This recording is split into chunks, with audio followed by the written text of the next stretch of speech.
చెరిగింది దీపం కరిగింది రూపం అమ్మా నాపై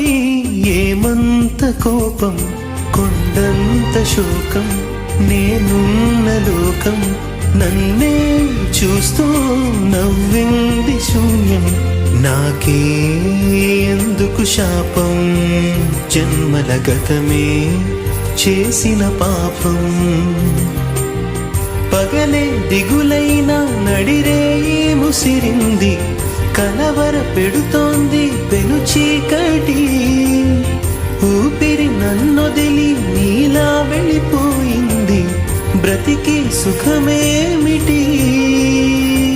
ఓ అమ్మా నీ పసివాణమ్మ నువ్వే లేక వసివాడానమ్మా